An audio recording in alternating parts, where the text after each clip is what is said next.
Esta es Jerusalén, la ciudad donde Jesús de Nazaret pasó sus últimos días en la tierra. Hoy día es una extensa metrópolis, vibrante con el ocupado pulso de la vida moderna. Cuando Jesús llegó a la ciudad unos 2000 años atrás, Jerusalén era más pequeña, pero no menos conglomerada o vibrante. Más de 40.000 personas vivían en el área amurallada que llamamos ahora la Ciudad Antigua.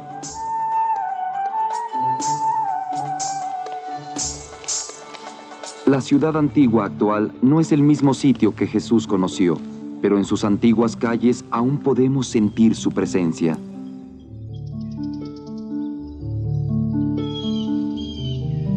Nació cerca de aquí, en la villa de Belén, pero creció en el norte, en la provincia rural de Galilea.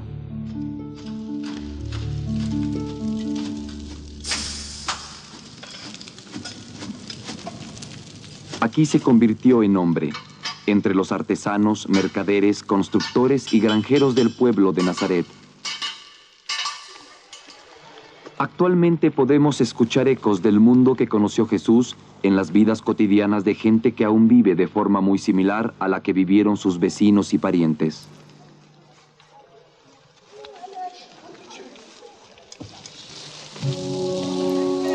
Durante esos años, después de la muerte del rey Herodes el Grande, el emperador romano dividió Palestina en 3 partes. Galilea era gobernada por Herodes Antipas, un hijo de Herodes el Grande.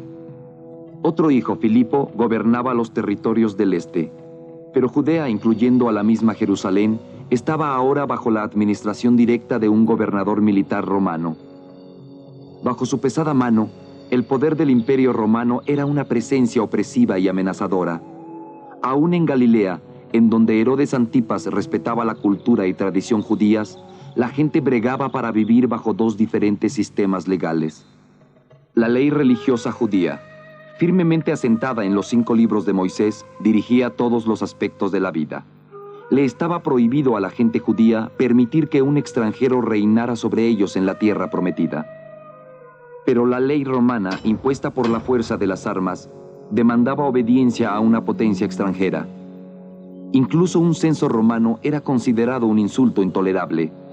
Remarcaba el hecho de que la gente le pertenecía a Roma y no a Dios. Y en las ciudades a lo largo del plano costero, la cultura grecorromana era dominante.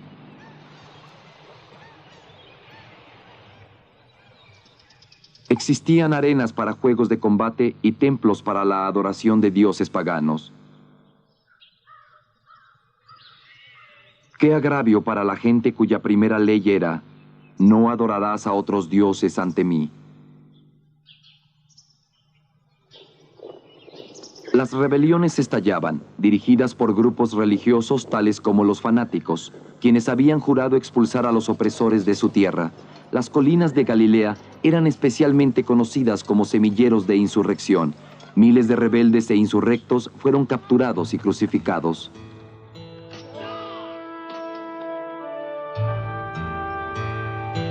Fue en este mundo de efervescencia en el que Jesús fue bautizado por Juan el Bautista y comenzó a predicar en las sinagogas de Galilea.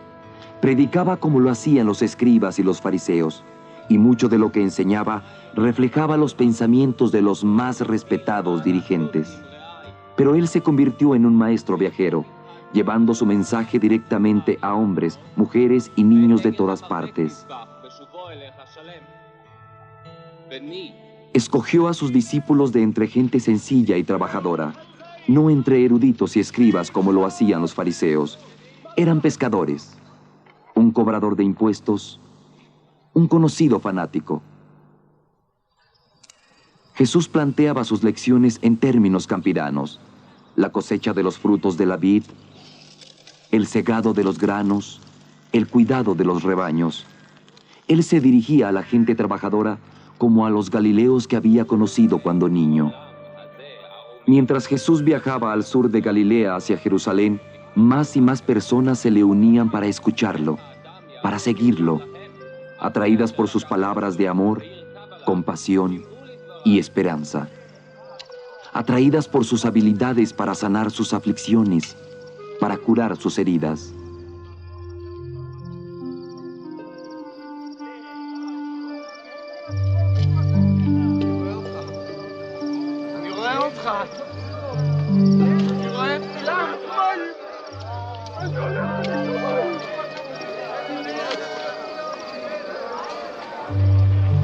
En Betania, cerca de Jerusalén, hizo el milagro más grande de todos.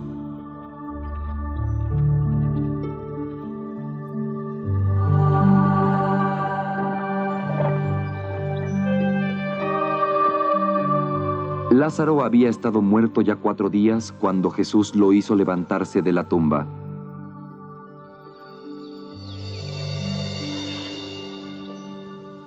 Estas curaciones y los milagros que realizaba Jesús llevaron a mucha gente a creer que él podía ser el tan anhelado Mesías, aquel enviado por Dios para redimir al pueblo judío. Una gran multitud seguía a Jesús cuando al fin se aproximaba a Jerusalén a celebrar la fiesta de Pascua. Jesús y su tiempo.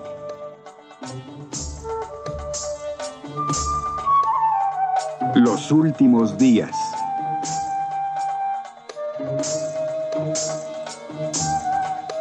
Una gran multitud que había venido para la fiesta escuchó que Jesús llegaba a Jerusalén. Así que tomaron ramas de palma y salieron a recibirlo gritando: «Hosana, bendito el que viene en nombre del Señor, aún el Rey de Israel». Qué bienvenida tan tumultuosa para el maestro peregrino de la rústica Galilea. Al acercarse a la cosmopolita ciudad, estaba claro que algunos veían en él la esperanza para el futuro. Arrojaban sus vestimentas sobre el camino a su paso, un signo de respeto muy similar a poner un tapete rojo.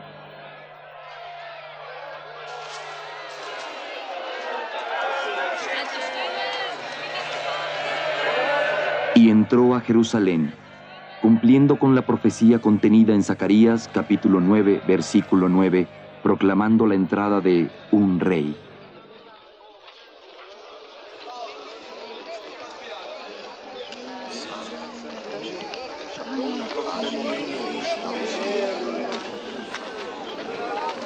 Ahora él llegaba a una de las grandes ciudades de la época, el centro de la autoridad religiosa judía y punto clave del poderío romano en esas tierras. Jesús no reconocería la Jerusalén que hoy conocemos. Tan solo unas cuantas piedras son lo que queda de su época. Todo lo demás ha sido demolido y reconstruido muchas veces con el paso de los siglos. Incluso las murallas alrededor de la ciudad antigua son relativamente nuevas.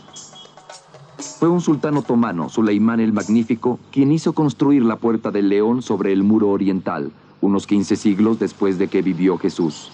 La puerta también es llamada Puerta de San Esteban, porque más tarde los cristianos albergaron la creencia de que fue a través de ella que San Esteban pasó camino hacia su martirio. La Puerta de Jaffa, al oeste, fue obra del mismo sultán del siglo XVI. Desde entonces ha sido una de las principales entradas a la ciudad antigua. La elegante puerta de Damasco en el norte es un ejemplo clásico de la arquitectura islámica. Sobre el arco hay una inscripción que reza: «No hay más Dios que Alá, y Mahoma es su profeta».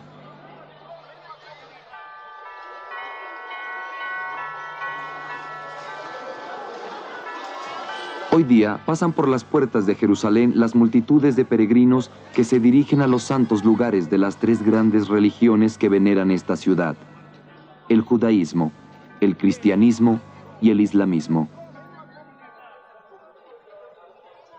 Los cristianos peregrinan por la Vía Dolorosa, que se cree fue la ruta que siguió Jesús para llegar hasta su muerte en el Gólgota.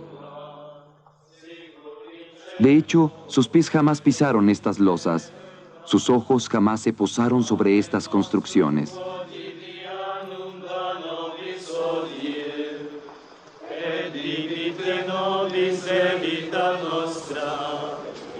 La ciudad entera fue destruida por las tropas romanas, arrasada hasta sus cimientos menos de 40 años después de la muerte de Jesús. Los escombros fueron usados más tarde para construir una nueva ciudad con distinta planeación sobre las antiguas ruinas. Jerusalén ha sido destruida y reconstruida muchas veces desde entonces, así que no hay forma de conocer la relación verdadera entre las calles de hoy y aquellas en las que Jesús caminó. The fifth station. Here the Cyrenian helps Jesus carry the cross, and may they generously follow your call. Amen. Pater noster, qui es in celis, sanctificetur nomen tuum. Pero aquí, donde la vía dolorosa termina en la iglesia del Santo Sepulcro, los hechos reales no parecen tener mucha importancia cuando se comparan a la profunda experiencia de compartir simbólicamente la pasión de Jesús.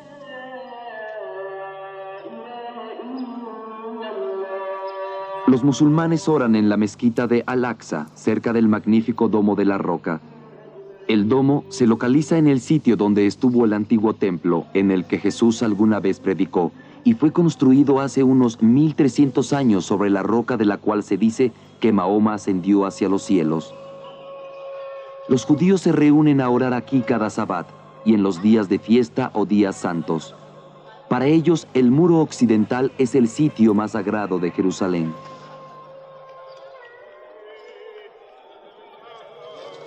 Estas enormes rocas son lo único que queda de las paredes del antiguo templo.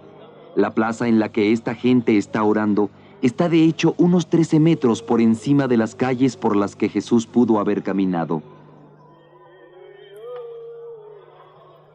Los fieles escriben oraciones, súplicas y ofrendas de agradecimiento sobre trozos de papel y los insertan en las grietas y cuarteaduras del muro.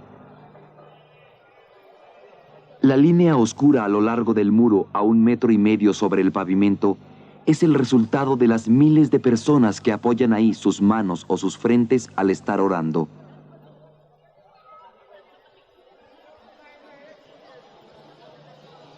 El área está dividida en secciones separadas para los hombres y mujeres. Las mujeres generalmente quedan segregadas de los hombres durante las observancias religiosas. Estos escalones recién descubiertos son restos del templo. Este es un lugar de Jerusalén en el cual Jesús pudo haber caminado realmente. Estaban intencionalmente dispares, unos más altos que otros, otros más angostos, tal vez para asegurar un cierto decoro al subirlos.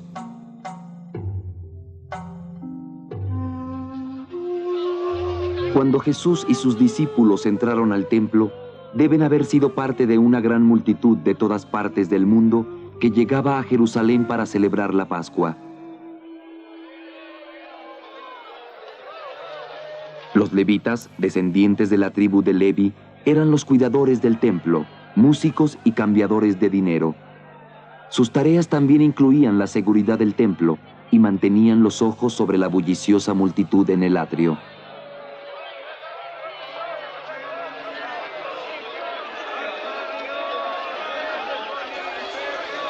Existía un animado comercio de animales para el sacrificio. La gente traía consigo dinero de todas partes del mundo, y ya que en el templo solo eran aceptados los siclos tirios, otros levitas se dedicaban a cambiar el dinero.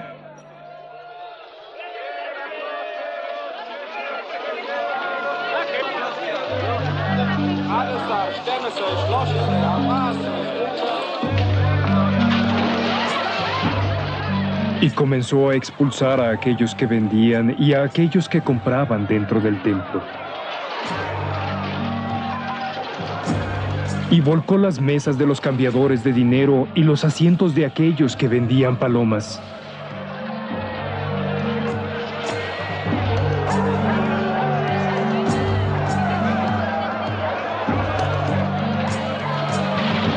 Y les dijo: ¿acaso no está escrito: mi casa deberá ser llamada la casa de oración de todas las naciones, pero ustedes la han convertido en una cueva de ladrones?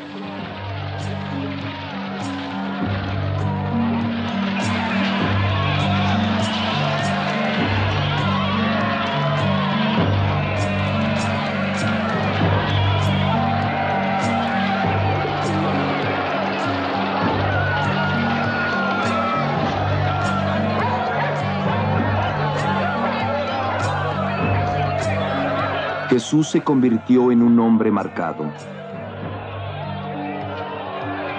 Las autoridades del templo habían escuchado cómo había hecho levantarse a Lázaro de entre los muertos. Su triunfal entrada a Jerusalén no podía haber pasado inadvertida, y ahora este electrizante ataque dentro del templo. La Pascua siempre era una temporada peligrosa, en que las multitudes que saturaban Jerusalén podían fácilmente convertirse en turba con algún líder carismático. Ya había ocurrido antes. Los brotes de rebeldía generalmente comenzaban en el templo, un imán en el corazón de la ciudad. Construido por el rey Herodes el Grande, el templo era una maravilla arquitectónica de la época. La gente viajaba de todas partes solo para admirar su esplendor. La construcción había comenzado más de una década antes de que Jesús naciera y todavía se trabajaba en los detalles cuando él murió. Gran parte de la ciudad había sido reconstruida también durante el reinado de Herodes. Cubriendo unos 4.000 metros cuadrados, este modelo a escala nos da una buena idea de cómo era la ciudad de entonces. Imagínenla llena de multitudes que llegaban de todas partes del mundo.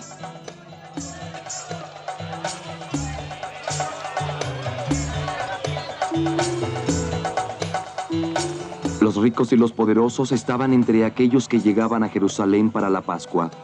Permanecían en la parte superior amurallada de la ciudad donde vivía la elitista clase romana. El gobernador romano, Poncio Pilato, pudo haberse alojado en el magnífico palacio que Herodes el Grande había construido para sí mismo. Pilato había llegado de su cuartel general en Cesarea, sobre la costa del Mediterráneo, trayendo consigo un fuerte contingente de tropas romanas en caso de algún problema. Cerca de ahí se levantaba el palacio del gran sacerdote Caifás y su suegro Anás, un antiguo gran sacerdote. El Evangelio de Juan nos dice que estos dos ya se habían reunido con el consejo judío, llamado el Sanedrín, para discutir la amenaza que planteaban Jesús y sus seguidores. Otra gran mansión probablemente alojara a Herodes Antipas, gobernador de Galilea, la provincia de Jesús. Él también había ido a Jerusalén para tomar parte en la festividad. Antipas era el hombre que había arrestado a Juan el Bautista y lo había mandado decapitar. El blanco mármol y el oro laminado del templo relucían bajo la brillante luz del sol. Podía ser visto desde cualquier parte de Jerusalén. Los muros de piedra caliza de la Basílica Real de Herodes se levantaban sobre el muro de retención del lado sur.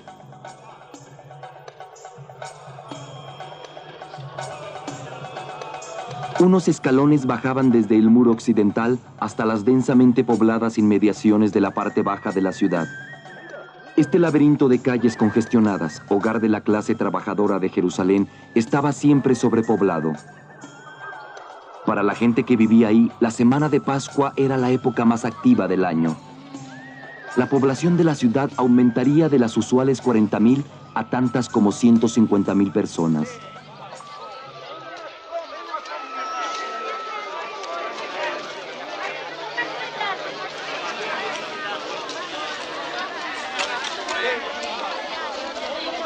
Las calles estarían congestionadas por la gente, como lo están actualmente durante las festividades religiosas.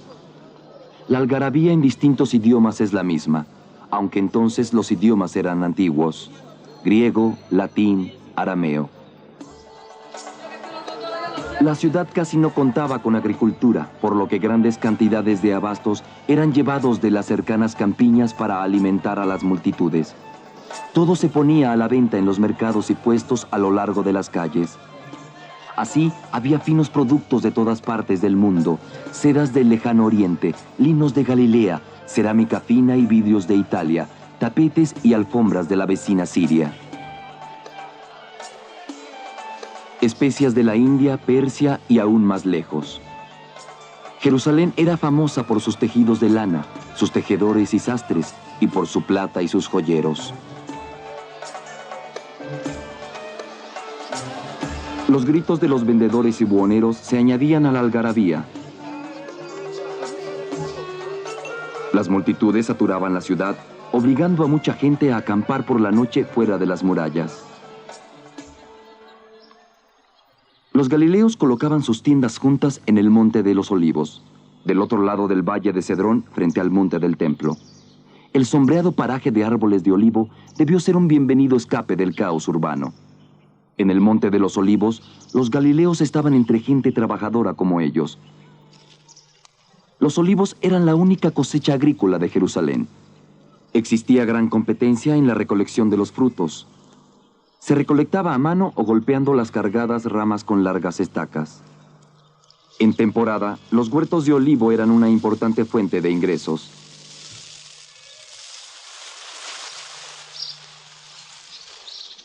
El propietario del Getsemaní, la prensa de olivo, era quien obtenía las mayores utilidades.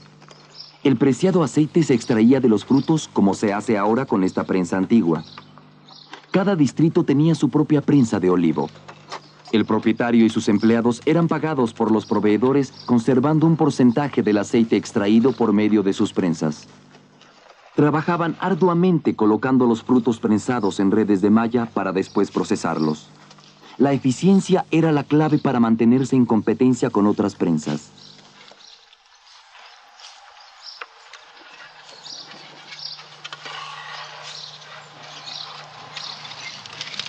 Los músculos y unas pesadas piedras aumentaban el peso de la enorme viga que caía sobre la pulpa, exprimiendo hasta la última gota.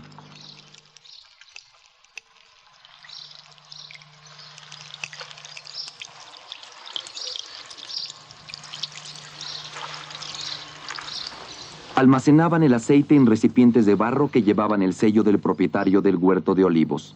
El aceite se vendía para cocinar, como combustible para lámparas y como ingrediente básico para medicinas, pomadas, así como acondicionador para la piel. El propietario de la prensa podía vender su aceite e incluso la pulpa sobrante, que podía ser usada para la fabricación de jabones o como virutas para fogones de cocina.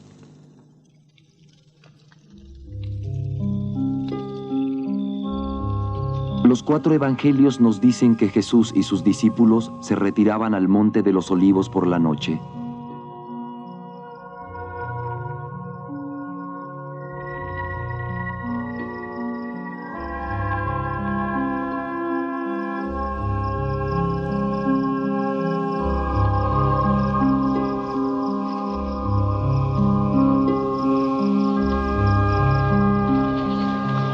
La luz del día caía sobre la aglomeración humana en los terrenos del templo mientras la Pascua se aproximaba. Todos los que llegaban a Jerusalén iban al templo, incluyendo viajeros no judíos que llegaban a ver el espectáculo.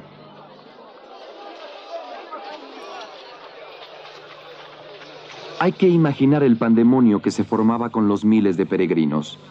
Muchos judíos hacían la peregrinación a la ciudad solamente para la Pascua. Era su única oportunidad del año para ofrecer sacrificios personales de arrepentimiento o agradecimiento en el templo.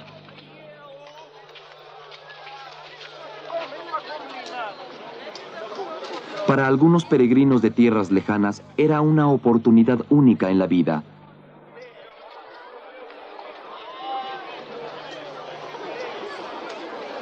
El enorme atrio exterior, conocido como el Patio de los Gentiles, era mayor de lo que serían 20 campos de fútbol y estaba abierto para todos, judíos y gentiles por igual.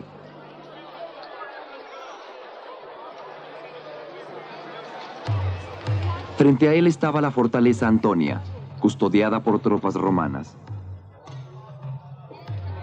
Durante la Pascua, sus efectivos se aumentaban con la élite de las tropas de Cesarea, preparadas para terminar con cualquier disturbio. Solo a los hombres y mujeres judíos se les permitía el acceso a los recintos interiores, que eran el sitio en el cual había estado el templo de Salomón hasta unos 600 años atrás. Integradas a la barrera que separaba las dos áreas, había unas piedras con inscripciones en griego, advirtiendo a los extraños sobre permanecer afuera so pena de muerte. Aún los soldados romanos respetaban la prohibición. Jamás pasaban por esta puerta hacia el patio de las mujeres, así llamado porque estaba tan cerca de los recintos interiores del templo como se les permitía a las mujeres judías. Era un activo lugar de reunión en cualquier época. Aquí enseñaban los maestros, debatían los eruditos, se reunían familiares y amigos. Los hombres judíos dejaban atrás a sus familias para subir por estas escaleras y cruzar por la puerta de Nicanor hacia el patio de los israelitas. En un día normal, cientos de hombres traían a sus animales para ser sacrificados, quizás una paloma, una cabra, una oveja. Un hombre rico podía incluso traer hasta un buey. Aquí el animal era entregado a un sacerdote, que lo mataba y cuidadosamente lo preparaba para el sacrificio de acuerdo a reglas precisas, asentadas en la ley de Moisés. Después de sacrificarlo, colocaba partes del cuerpo sobre el fuego constantemente encendido, alimentado por madera sin defectos. Este antiguo ritual de sacrificio, esta afirmación literal de que toda vida pertenece a Dios, era la razón de la existencia del templo. Todos los días se efectuaban aquí cientos de sacrificios, algunos para obtener perdón por los pecados, otros en agradecimiento por la buena fortuna, otros más para obtener pureza ritual. A nadie que no fuera sacerdote se le permitía aproximarse al altar o entrar al santuario del templo mismo. Sus columnas, paredes y puertas estaban cubiertas de oro y adornadas con vides y racimos de uvas de oro. Estacas afiladas sobre el techo prevenían la presencia de los buitres y otras aves de rapiña. Adentro estaban el altar del incienso, una mesa con una ofrenda diaria de pan sin levadura y el gran candelabro de 7 brazos, la menorá. La cámara más interna, la misteriosa y más sagrada, era un cuarto vacío en el cual nunca brilló luz alguna. Solamente entraba en ella el gran sacerdote, y solo una vez al año, en el día del perdón, para pedir a Dios perdón por los pecados colectivos de todo el pueblo judío. El templo de Salomón había incluido la dorada arca de la alianza, que contenía las tablas de la ley entregadas a Moisés en el monte Sinaí. Custodiando el arca había unos alados querubines, pero el arca y las tablas se perdieron cuando los conquistadores babilonios destruyeron el templo de Salomón. Como dirigentes religiosos, los sacerdotes que servían en el templo eran muy diferentes de los sacerdotes, ministros y rabinos que hoy conocemos. La tarea principal del sacerdote era practicar los ritos especiales que rodeaban al sacrificio. Las únicas leyes religiosas que respetaban eran las leyes irrefutables de Moisés, tal como están asentadas en los 5 libros de la Torá: Génesis, Éxodo, Levítico, Números y Deuteronomio. Dedicaban poco tiempo a predicar a la gente o a discutir las leyes interpretativas que habían sido forjadas por los escribas y los fariseos desde que la Torá había sido entregada. Un sacerdote no elegía su vocación, nacía para ella. Era sacerdote por ser descendiente de Aarón, el hermano de Moisés. Igual que su padre, antes que él no tenía alternativa.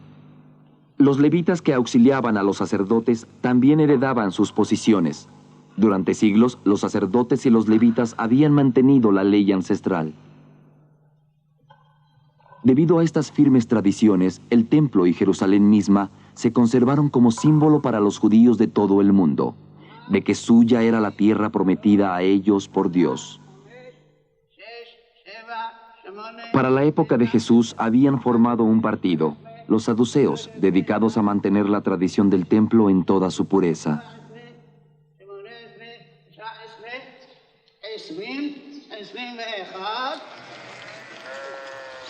Los rituales de la Pascua eran diferentes a todos los demás. Miles de corderos llegaban a la ciudad para ser sacrificados. En la actualidad, los sacerdotes samaritanos del monte Gerizim celebran la Pascua de forma muy similar a la de aquellos días. Era el único día del año en el que el sacerdote no daba muerte a los animales para el sacrificio. La cabeza de cada familia lo hacía por sí mismo.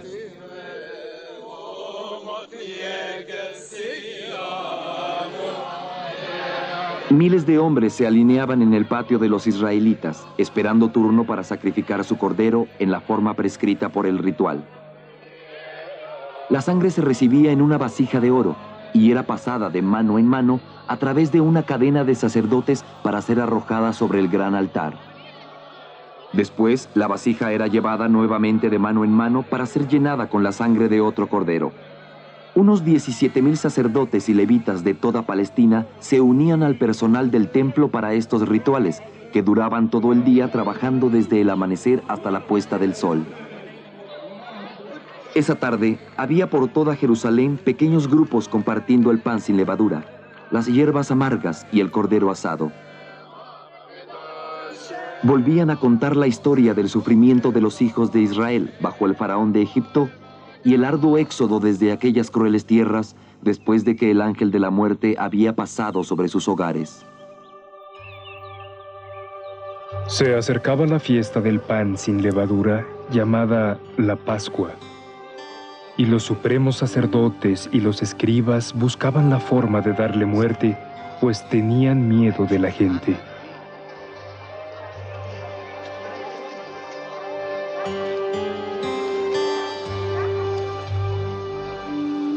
Fue durante la hirviente atmósfera de la Pascua que Jesús predicó en los terrenos del templo.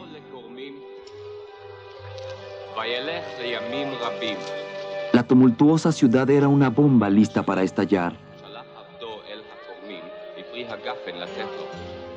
Los sacerdotes del templo, igual que las autoridades romanas, temían que Jesús fuera la chispa que la encendiera.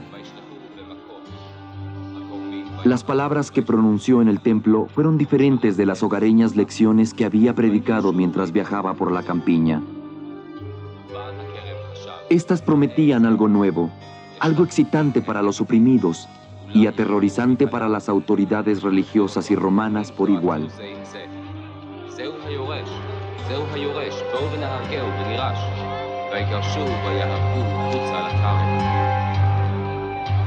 He venido a ser la luz en este mundo, para que aquel que crea en mí no permanezca en tinieblas.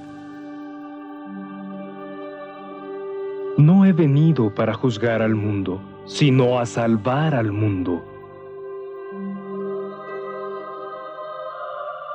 Yo soy el camino, y la verdad, y la vida. Nadie llegará hasta el Padre si no es a través de mí.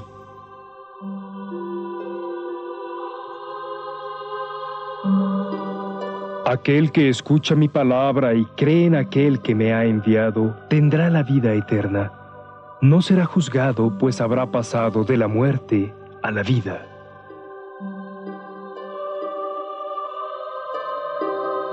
Ahora el amo del mundo será expulsado, y cuando yo sea elevado desde la tierra, llevaré conmigo a todos los hombres.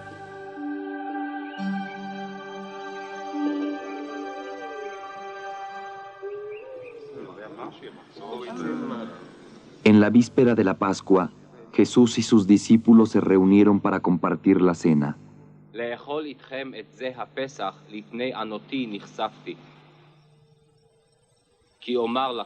Es esta la que hoy conocemos como la Última Cena.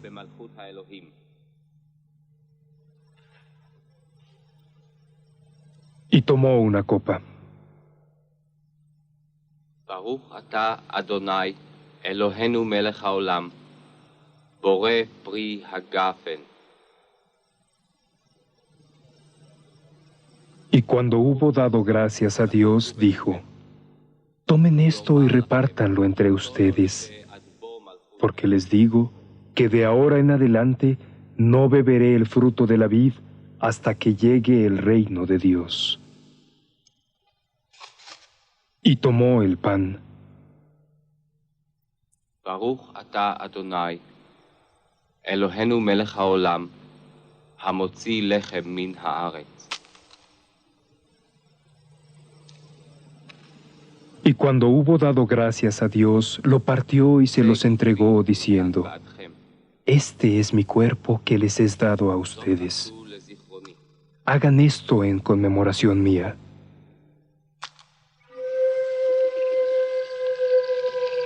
Esa noche, en el jardín de Getsemaní, llegaron las autoridades del templo para arrestar a Jesús.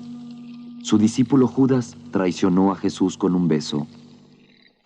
A Judas le habían pagado 30 monedas de plata, el precio de un esclavo.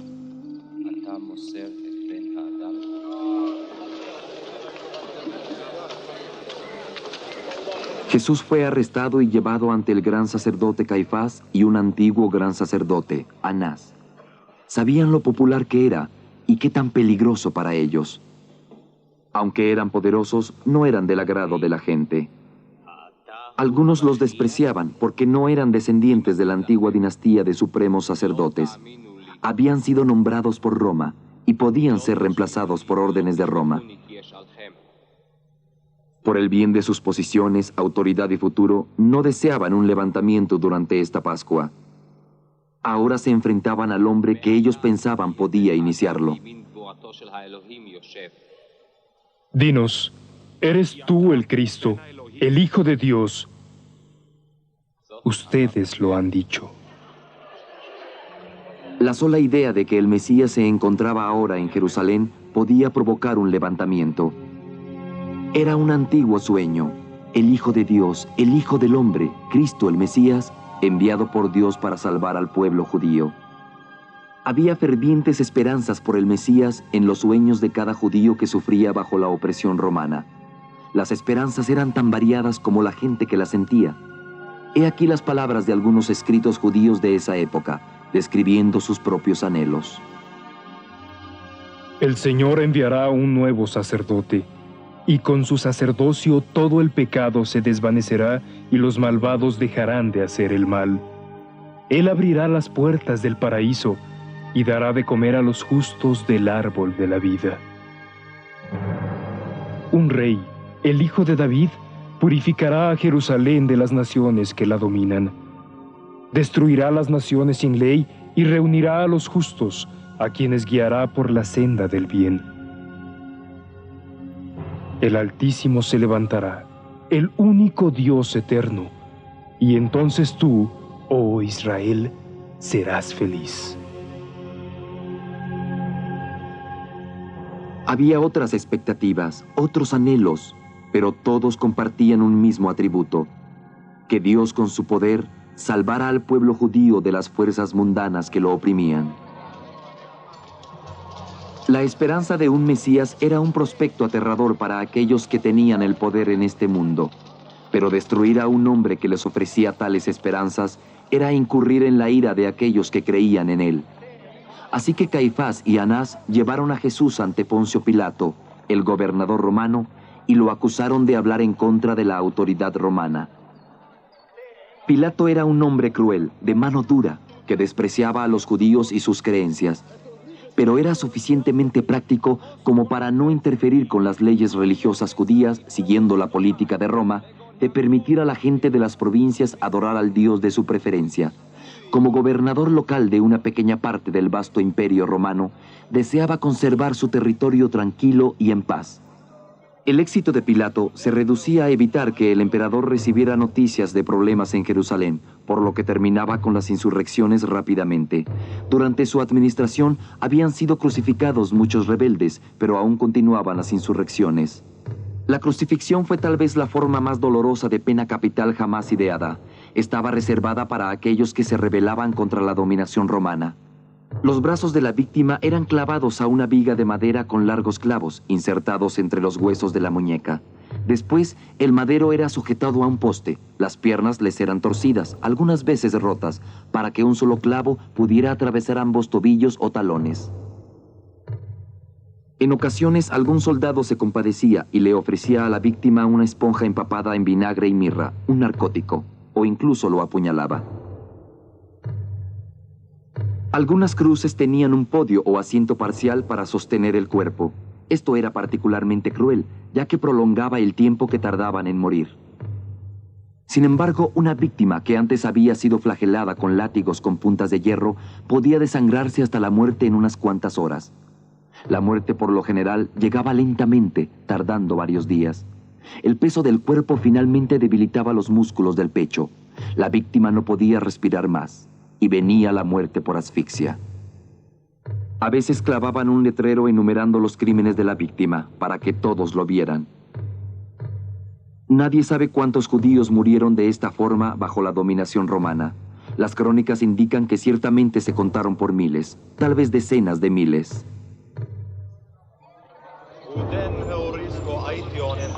Poncio Pilato no tenía duda alguna en cuanto a crucificar a los judíos rebeldes. Aún así, al principio no ordenó la muerte de Jesús. Quizá a él también le preocupaba el efecto sobre los seguidores de ese hombre. En lugar de esto, y ya que Jesús era Galileo, Pilato envió a Jesús ante Herodes Antipas, el gobernador de Galilea, que estaba en Jerusalén para la Pascua.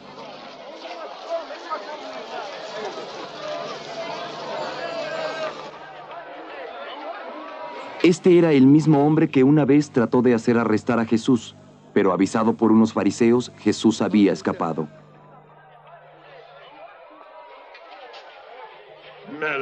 Esta vez solo se mofó de Jesús como el pretendido rey de los judíos y lo envió de vuelta con Pilato.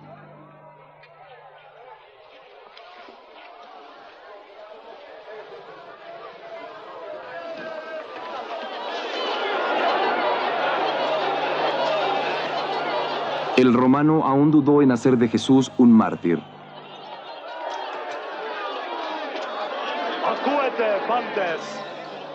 En honor de la Pascua, ofreció liberar a Jesús o a otro prisionero llamado Barrabás, que esperaba ser ejecutado.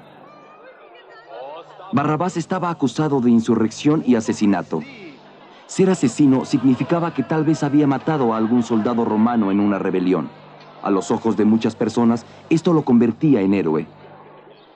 ¿Y qué esperanza podía ofrecer un Mesías que ni siquiera luchaba por su propia vida?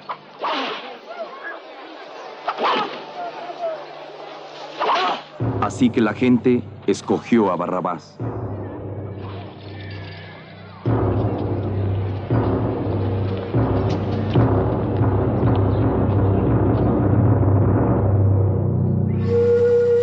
Jesús fue condenado a morir.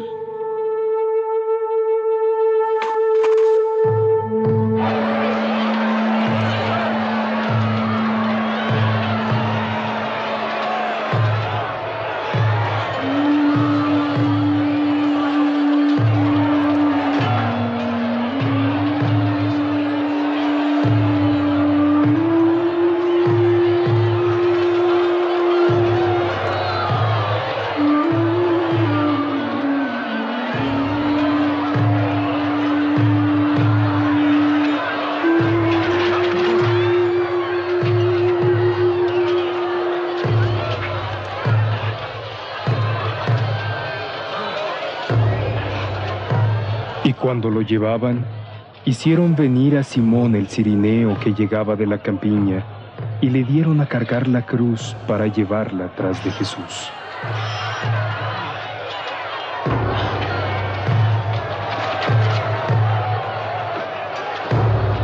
Y lo seguía una gran multitud, y las mujeres lloraban y se lamentaban por él.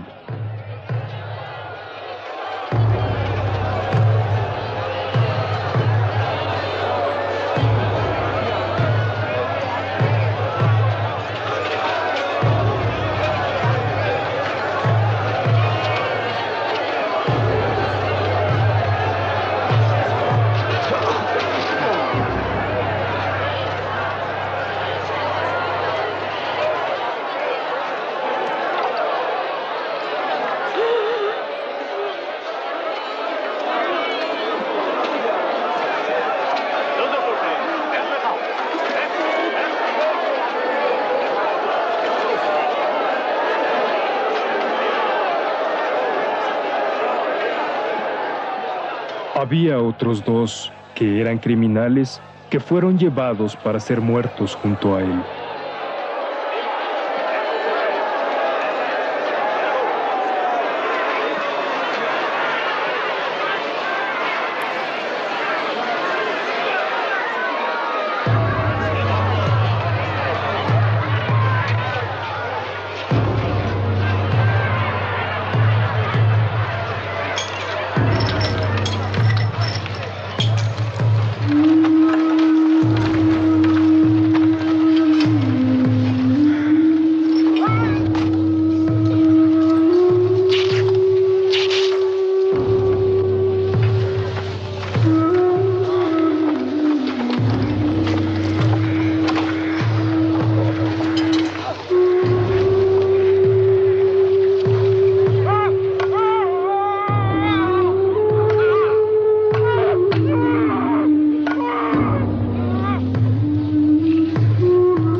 Al llegar al lugar llamado Calavera, fue crucificado junto con los criminales, uno a su derecha y otro a su izquierda.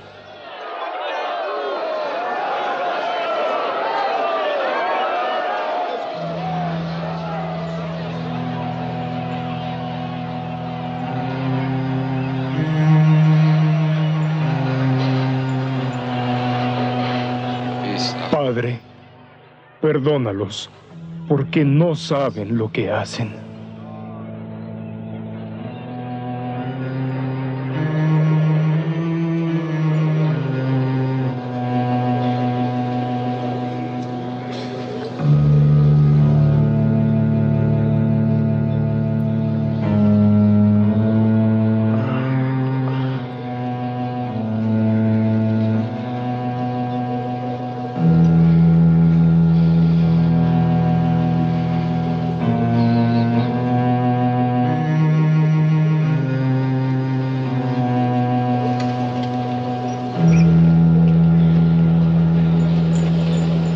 Y cuando lo hubieron crucificado, se repartieron sus vestimentas, echándolas a la suerte.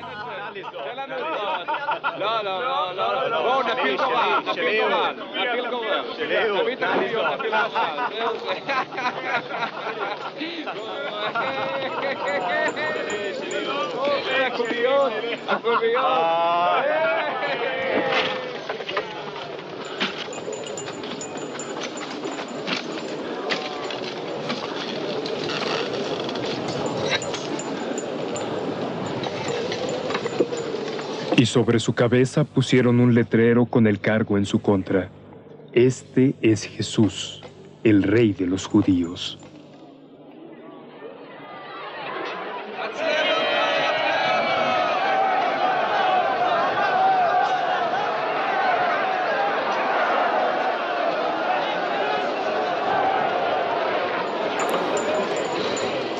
קדושה נפשך, אם מלך היהודים אתה.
Padre,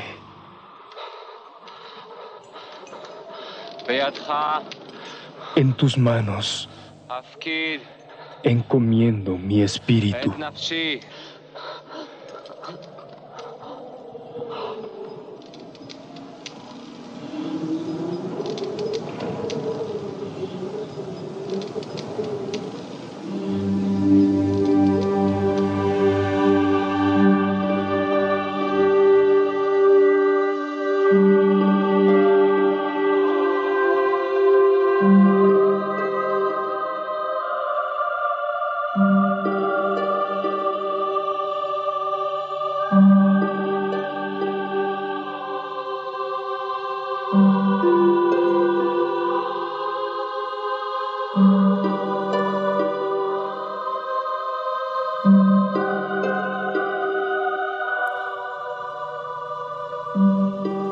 Jesús murió un viernes. Fue enterrado ese día antes de la puesta del sol. 3 días después, su tumba fue encontrada vacía.